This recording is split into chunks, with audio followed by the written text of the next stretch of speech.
June 8, 1944. 0600 hours. The morning mist is still clinging to the concrete hardstands of RAF Rattlesden, England.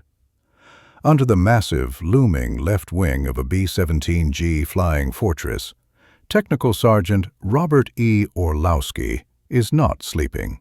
He is not eating breakfast. He is crouching in the damp air, his eyes locked on a fuel seal he has just replaced. He watches. He waits. A single drop of high-octane aviation fuel forms at the edge of the coupling.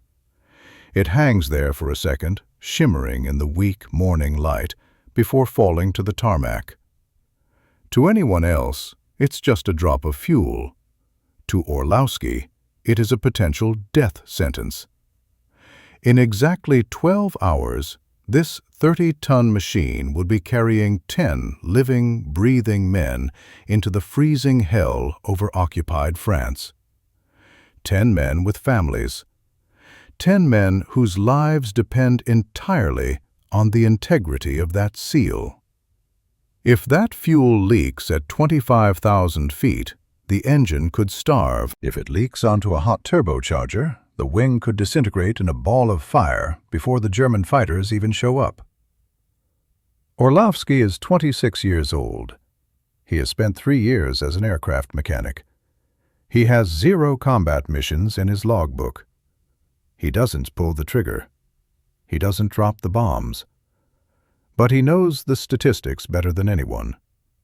In April alone, the 447th Bomb Group lost 21 B-17s. 21 fortresses erased from the sky. Only the infamous Bloody 100th Bomb Group lost more aircraft in a single month. 11 crew chiefs at Rattlesden, men just like Orlowski, watched their planes taxi out, gave a thumbs up to the pilots, and never saw them again. Orlowski tightens the seal one more quarter turn. He wipes the excess fluid with a rag stained by oil and grease. He checks it again. No drip. He moves to the number 3 engine. The Wright R-1820 Cyclone. A beast of an engine. 9 cylinders, 1,200 horsepower. It had logged 42 hours since its last oil change. Orlowski pulls the dipstick. He wipes it clean on his sleeve, ignoring the stain. He inserts it again, pulls it out, and holds it up to the light. Clean. No metal fragments, no shimmering dust that indicates a bearing is grinding itself to death inside the crankcase. But Orlowski knows that a clean dipstick means nothing in this war. Engines fail without warning, pistons seize, valves crack, hydraulic lines rupture under the immense pressure of combat maneuvers. At any given moment, 50% of the B-17s at Rattlesden are grounded. They sit on the hardstands like wounded whales, their cowlings open, their guts spilled out, waiting for parts that might never come. But not this one. Not today. The arrival of serial 43-37756. This particular flying fortress is brand new. It arrived at the base just 2 days ago. Serial number 43-37756. It has no name yet, no nose art, no mission markings. Its aluminum skin is still shining, unscarred by flak shrapnel or the soot of burning oil. It smells like the factory in Seattle. Clean metal, fresh rubber, and drying paint. It is just another replacement aircraft. A piece of hardware sent to replace a bomber that is currently a smoking crater somewhere in Belgium. The 447th is burning through fortresses faster than Boeing can build them. But to Robert Orlowski, this metal shell is not just a replacement. It is a blank canvas. His job description is simple on paper. Keep the airplane flying, perform the inspections, change the oil, patch the holes. But Orlowski sees it differently. He climbs onto the wing, his boots gripping the wet metal surface. He opens the cowling on the No. 2 engine to check the ignition harness. Inside, there is a maze of wiring, hundreds of electrical connections. He traces every single wire with his bare fingers. He is searching for the slightest imperfection. A fray in the insulation, a spot of corrosion no bigger than a pinhead, a loose clamp. One failed wire means a cylinder misfires. One misfire means the engine loses power. One engine losing power means the bomber falls out of formation. And a bomber that falls out of formation is dead meat for the Luftwaffe. Orlowski had learned his trade at technical schools across America. He spent 18 months studying engine mechanics, hydraulic theory, and electrical schematics before he ever touched a combat aircraft. He knows the B-17 better than he knows his own family. 4 engines, the fuel transfer system, the hydraulic actuators for the landing gear, the oxygen system that keeps the crew alive in the thin air, the complex electrical grid that powers the turrets. Every single component has a breaking point. Every part has a lifespan. And in war, that lifespan is usually measured in minutes. The Milk Wagon legend begins. The navigator on the first crew assigned to this aircraft is a man named August Altis. He is a transfer from the 15th Air Force in Italy. He has seen combat before. On June 21st, Altis and his crew take the new plane on its first mission. The target? Berlin, the heart of the Reich, the most heavily defended city on Earth. They return hours later. The crew climbs out, tired, sweating, smelling of cordite and fear. Someone on the ground asks Altis, "How was it? How does flying out of England compare to the Mediterranean?" Altis shrugs, lighting a cigarette. "It was a milk run," he says. "Easy. Routine." The crew laughs. It's a joke, of course. Flying over Berlin is never easy. But the phrase sticks. Milk run. They decide to name the aircraft. They call it Milk Wagon.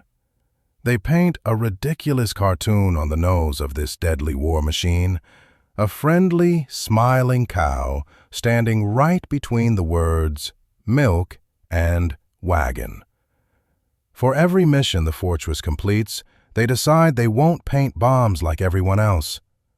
They will paint milk bottles. White milk bottles on a black background. Orlowski stands back and looks at the nose art. He thinks it's stupid.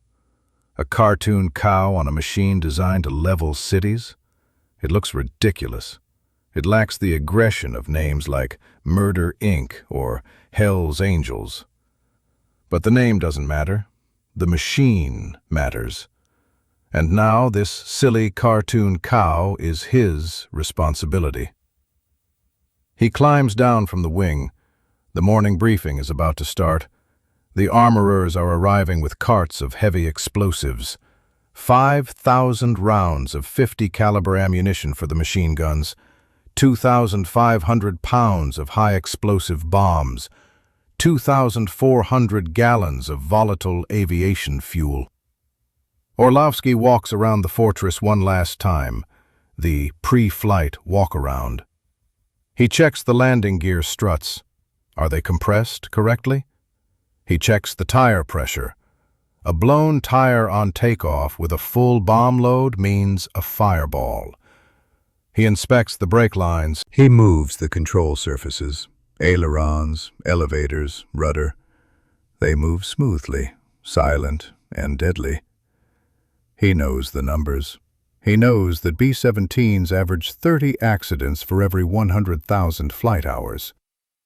He knows that mechanical failure kills almost as many airmen as German flak. But as he looks at the milk wagon, Robert Orlowski makes a silent vow. a decision that will define his entire war. Every other crew chief at Rattlesden does their job. They follow the manual. They perform the required inspections. If a part breaks, they fix it. If a pilot complains, they investigate. They are good mechanics.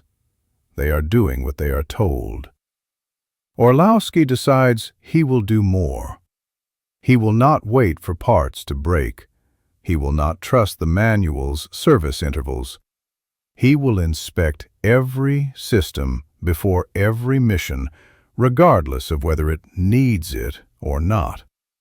He will replace parts before they fail. He will catch problems before they become emergencies. He is going to turn this cow-painted fortress into the most reliable machine in the history of the 8th Air Force.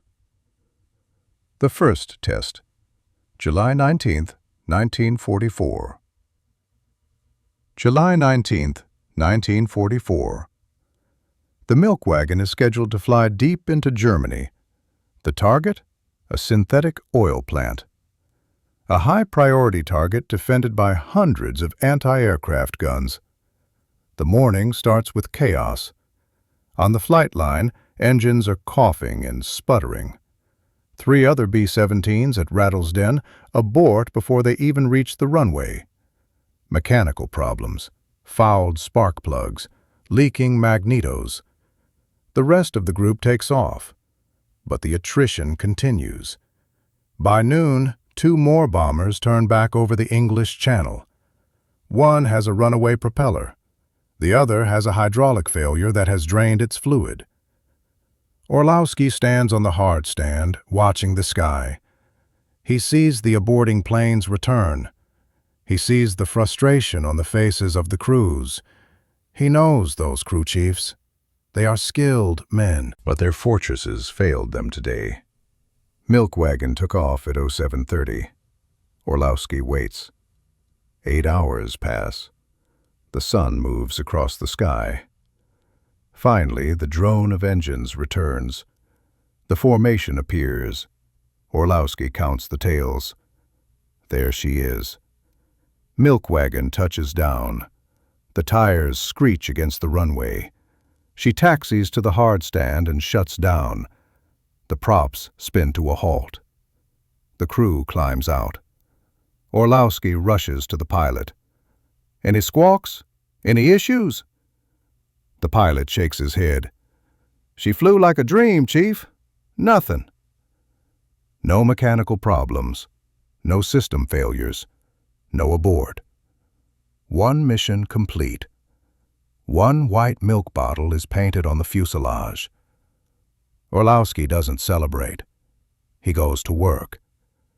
He has the aircraft back in his possession for 20 hours before the next briefing. He performs a complete post-flight inspection. Most mechanics would just check the oil and fuel. Orlowski removes the cowlings. He checks every single cylinder on all 4 engines for hairline cracks. He crawls into the wings to test the hydraulic lines for leaks. He inspects every electrical fuse. He finds nothing. The fortress performed perfectly. But perfect once means nothing. Perfection has to be repeated. Tomorrow. And the day after. And the day after that. The grind begins. August 1944. Over the next 3 weeks, the operational tempo accelerates. Milk wagon is thrown into the meat grinder. 7 more missions in rapid succession. Berlin, Merseburg, Munich. Every flight lasts between 6 and 9 hours. Every flight exposes the airframe to the brutal physics of war. The vibration of 4 massive radial engines shakes the rivets loose. The concussion of flak bursts warps the aluminum skin. The extreme cold at altitude shrinks the metal seals. And every time milk wagon lands, Orlowski is there. 8 missions, 8 milk bottles, 0 aborts. But around him, the squadron is struggling. On July 24th, 3 fortresses abort. Engine failures. On August 1st, 2 more turn back. Hydraulic leaks. On August 9th, a B-17 suffers a catastrophic electrical failure over enemy territory and barely limps home on emergency power. Orlowski doesn't just fix his plane, he studies the failures of others. He talks to the other crew chiefs. He asks uncomfortable questions. Why did that fuel pump fail? What caused that oil cooler to rupture? Why did the supercharger regulator freeze? He collects data like a scientist. He learns the weak points of the B-17 design. Fuel pumps, oil coolers, supercharger regulators, ignition systems. These are the killers. So he changes his strategy. He stops following the Army Air Force Maintenance Manual. The manual says, change oil filters every 50 hours. Orlowski changes them every 25. The manual says, change spark plugs every 200 hours. Orlowski changes them every 100. The manual says, replace hydraulic seals when they leak. Orlowski replaces them at the first microscopic sign of dampness. He creates his own logbooks. He tracks the serial number of every part. He knows how many hours every valve has flown. The other mechanics think he is crazy. They think he is wasting time. They think he is wasting parts. Why fix it if it ain't broke, Bob? Orlowski doesn't answer. He is tracing wiring harnesses, hunting for chafing that hasn't happened yet. By September, Wagon has flown 20 missions. 20 milk bottles line the nose. 20 times into hell. 20 times back. Without a single mechanical abort. It is now the longest streak in the 708th Bomb Squadron. But winter is coming, and the cold does not care about maintenance logs. The Winter War, October 1944. The gentle English summer is gone. In its place comes the biting damp of autumn, followed quickly by the deep freeze of winter. For the air crews, the cold is an enemy. At 30,000 feet, the outside air temperature drops to 60 degrees below zero. Frostbite can take a gunner's fingers in minutes if his heated gloves fail. But for the mechanics, the cold is a nightmare. Metal contracts, rubber becomes brittle, fluids thicken into sludge. The B-17 Flying Fortress is a tough machine, but it was designed in sunny California. It hates the European winter. On the hard stands of Rattlesden, the attrition rate skyrockets. Fuel lines freeze solid, starving the engines. Hydraulic fluid turns viscous, refusing to flow through the narrow actuator valves. Electrical insulation cracks, causing short circuits that spark and sizzle. Other B-17s begin aborting in droves. Cold weather failure becomes the most common phrase in the mission reports. Pilots take off, climb to altitude, and watch their oil pressure gauges drop to zero. They are forced to turn back, dumping their bomb loads into the English Channel, frustrated and defeated. But on hard stand number 4, Wagon keeps flying, mission after mission. Berlin, Hamburg, Cologne, Kiel. The targets change, but the result is the same. The bomber absorbs punishment. It returns with flak holes punched through the wings. Shrapnel tears jagged gashes in the fuselage. Control surfaces are shredded by German 20mm cannon fire. Orlowski and his crew patch the holes. They rivet new aluminum sheets over the scars. They straighten the bent metal. But the heart of the machine, the engines, the hydraulics, the electrics, never misses a beat. By November, Wagon has completed 50 missions. 50 white milk bottles now line the fuselage. It is the longest uninterrupted mission streak in the 447th Bomb Group, the longest streak in the 3rd Air Division, possibly the longest streak in the entire 8th Air Force.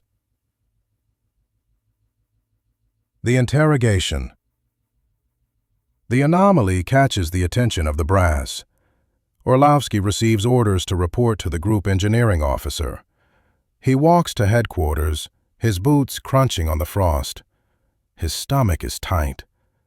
He knows he has been bending the rules. He has been hoarding parts. He has been performing unauthorized maintenance. He has been using resources that, strictly speaking, should have been shared with other, less reliable aircraft. He expects a reprimand.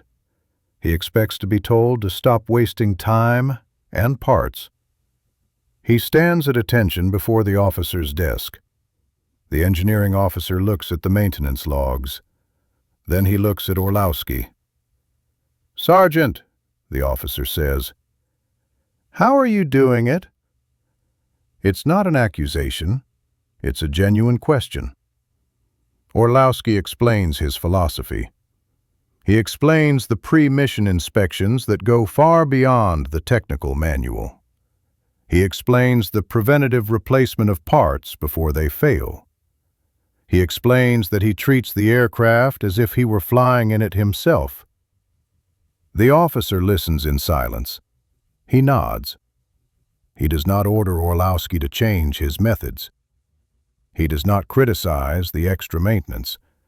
He simply says, "Carry on, Sergeant." Wagon is now officially the golden child of Rattlesden. When other aircraft abort, Wagon completes the mission. When mechanical failures ground half the bomb group, Wagon is fueled, armed, and ready. The Battle of the Bulge. By December 1944, the tally reaches 70 missions. Wagon is approaching the highest mission count of any B-17 in the European theater. The cartoon cow on the nose is now surrounded by a dense forest of milk bottles. But the war is far from over. In fact, it is about to get much worse. December 16, 1944. Adolf Hitler launches his last desperate gamble. 3 German armies smash into the thinly held American lines in the Ardennes forest. The Battle of the Bulge has begun. The Allies are caught off guard. The weather is terrible. Fog, snow, and low clouds ground the Allied air power, allowing the German panzers to advance. The 8th Air Force is ordered to fly maximum effort missions the moment the skies clear. They must destroy the German supply lines. Every available bomber is needed. Orlowski performs his pre-mission inspection on December 24th, Christmas Eve. The temperature on the flight line is brutal. Ice coats the wings of the fortress. The wind cuts through his heavy sheepskin jacket. He checks the oil one more time. He tests the hydraulics one more time. He inspects the electrical connections one more time. Everything appears normal, but he knows the conditions ahead will be catastrophic. Heavy clouds, severe icing above 15,000 feet. Wagon takes off at 0800. The mission is a strike against German rail yards near Koblenz. The 8th Air Force sends over 2,000 bombers, the largest air armada in history. The mission lasts 9 hours. Wagon returns at 1700. The crew is exhausted. The plane is covered in ice. But there are no mechanical failures. Mission 71 is complete. Another milk bottle is added. But the battle rages on. The tempo becomes frantic. Between December 24th and January 1st, Milk Wagon flies 6 missions in 8 days. Ground crews are working in conditions that defy description. Their hands stick to the frozen metal. Tools snap in the cold. Flashlights die as batteries freeze. Engines refuse to start. Hydraulic fluid turns into a jelly-like substance. Orlowski adapts. He refuses to let physics win. He preheats the engines with external heaters for hours before the crew arrives. He drains and replaces hydraulic fluid after every single flight to prevent sludge buildup. He wraps electrical connections with extra insulation to keep out the moisture. He sleeps in short bursts, often right there on the hard stand, curled up in the fuselage. While other B-17s abort due to frozen control surfaces and cracked blocks, Milk Wagon keeps flying. The obsession. By January 1945, the Fortress has completed 80 missions. 80 milk bottles. The other crew chiefs at Rattlesden have stopped laughing. They have stopped questioning. They watch Orlowski work with a mixture of awe and exhaustion. They see the results. They see the plane that always comes back. Some of them begin to copy him. They start doing preventative maintenance. They start replacing parts earlier. But none of them can match his obsession. None of them are willing to spend 18 hours a day, every day, in the freezing cold, tracking the history of a single fuel valve. Orlowski knows the history of every part on the plane. He knows that the fuel pump on the No. 3 engine tends to fail faster than the others, so he replaces it more often. He knows that the hydraulic seals on the landing gear degrade faster in winter, so he swaps them out before every cold-weather mission. He creates a symbiosis with the machine. He can diagnose problems by sound. He can hear a bearing beginning to fail before the instruments even register a flicker. He can smell a hydraulic leak before a drop hits the ground. He can feel a rough idle in the No. 4 engine through the soles of his boots. The 100th Mission. February 1945. The war enters its final, bloody phase. The Allies are pushing into Germany proper. The targets shift. Oil refineries, transportation hubs, marshalling yards. The goal is to paralyze the Reich. The mission tempo increases even more. More sorties, shorter turnaround times. Orlowski does not compromise. Not with 90 missions on the board. Not when the record is so close. And then, it happens. Milk Wagon lands after a strike on a German oil refinery. Mission 100. 100 consecutive missions without a single mechanical abort. 100 milk bottles. The nose art is now a chaotic mosaic of white shapes. The cow is barely visible. The Fortress is famous. It is a celebrity. The bomber that never turns back. Newspaper correspondents flock to Rattlesden. They want photos. They want interviews. They talk to the pilots. How does she fly?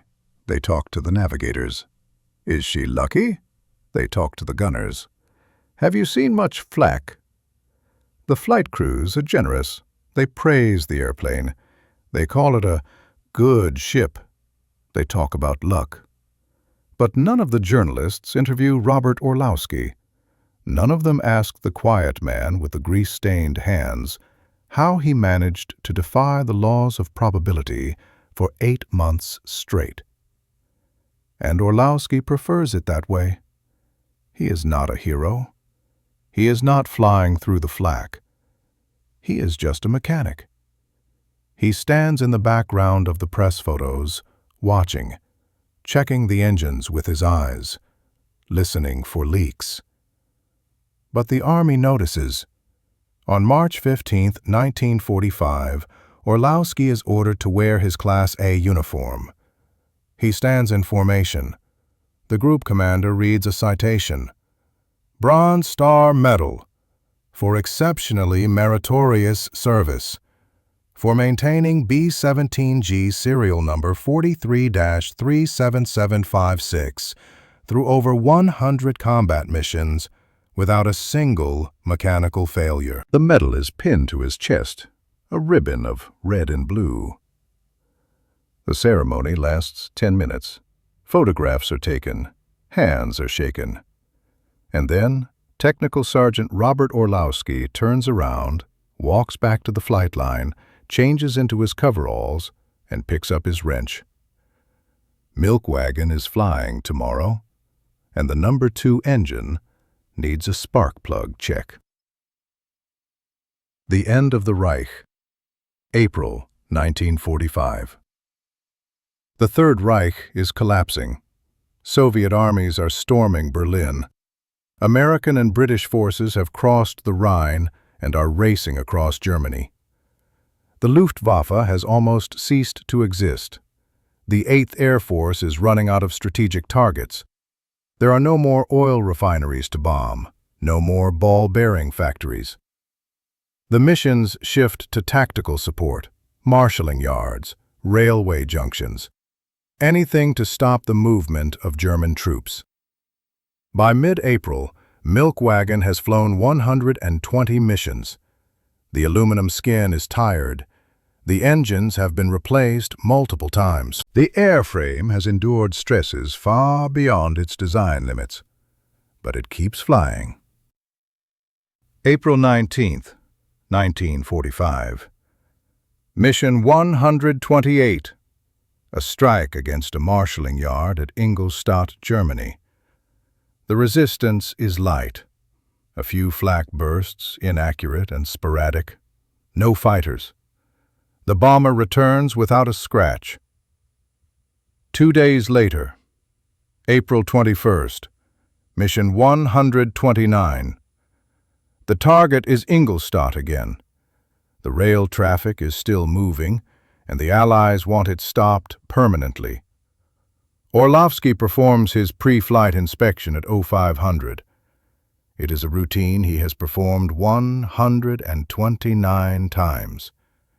He walks the perimeter, he checks the tires, he inspects the control cables. Everything is functional. The fortress is ready. But the air on the base feels different. There is a sense of finality.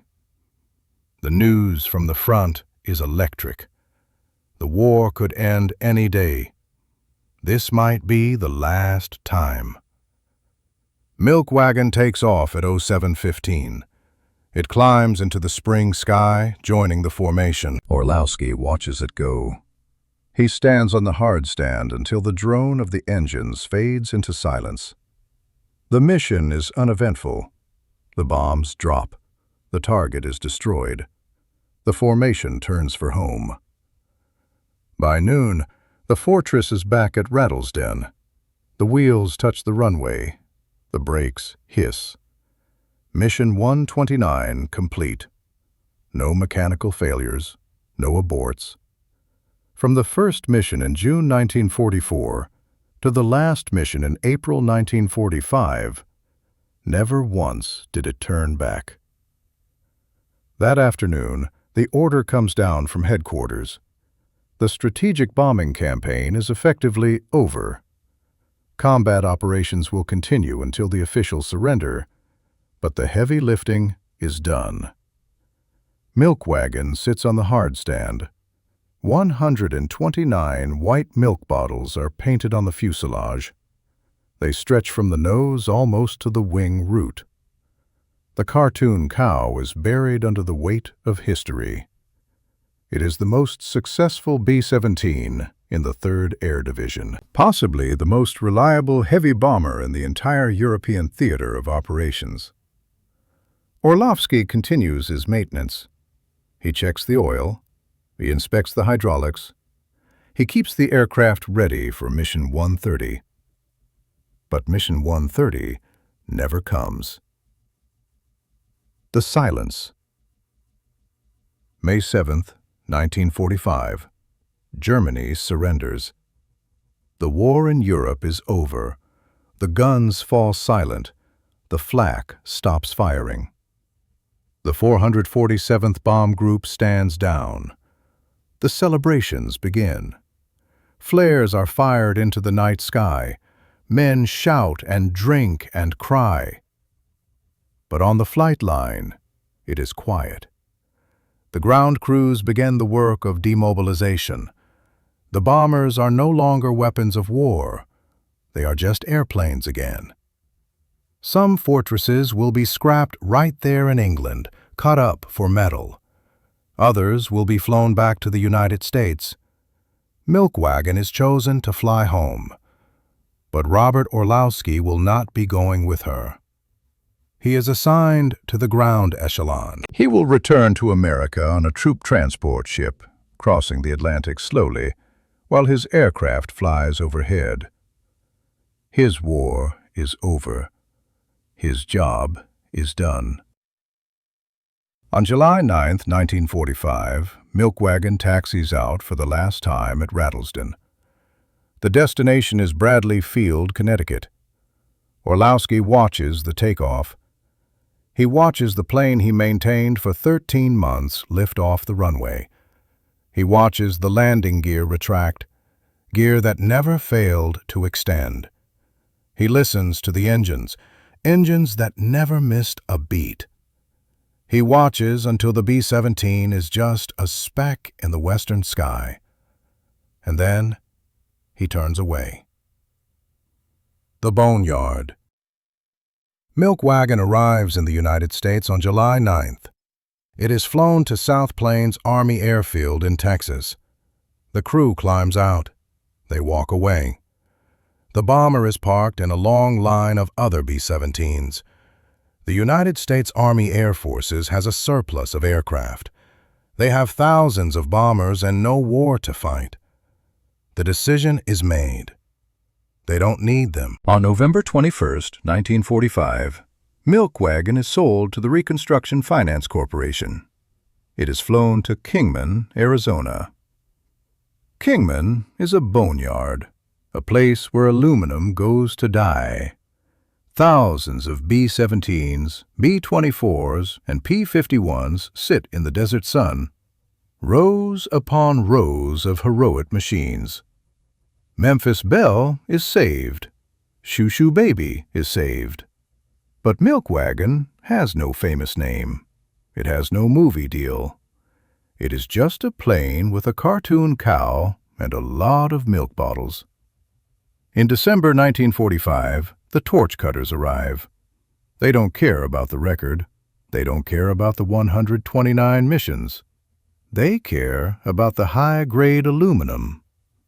They slice through the fuselage. They cut off the wings. They tear out the engines. The cockpit where August Altis sat is crushed. The nose art, the cow and the milk bottles, is melted down into ingots. The most reliable bomber in the history of the 8th Air Force ceases to exist. It is gone, erased. No museum preserves it. No plaque marks its spot. The legacy of Robert Orlowski. But metal can be destroyed. Records cannot. 129 consecutive missions, 0 mechanical aborts. That number stands. It stands as a testament not to the machine, but to the man. Robert E. Orlowski returned to Pennsylvania. He took off his uniform.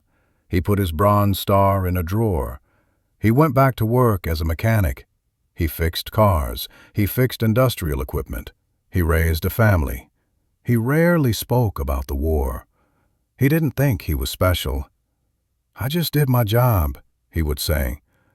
But he did his job with a level of perfection that saved lives. Every time Wagon completed a mission, 10 men came home safely. Every time the engines didn't fail over Germany, 10 families were spared a telegram from the War Department. Orlowski didn't fight the Germans with a gun. He fought entropy with a wrench. And he won. Robert Orlowski died in 2004 at the age of 86. His obituary was brief. It mentioned his service. It mentioned the Bronze Star. But it couldn't capture the magnitude of what he did on those cold, wet mornings in England. He proved that excellence is a choice. He proved that reliability isn't luck.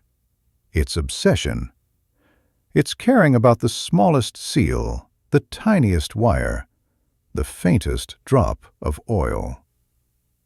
Today, B-17s are rare. Only a handful still fly.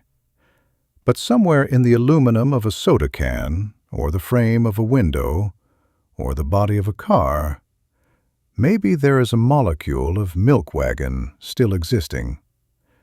But the spirit of that crew chief lives on in every mechanic who double-checks his work, in every engineer who refuses to cut corners, in everyone who believes that good enough is not enough when lives are on the line.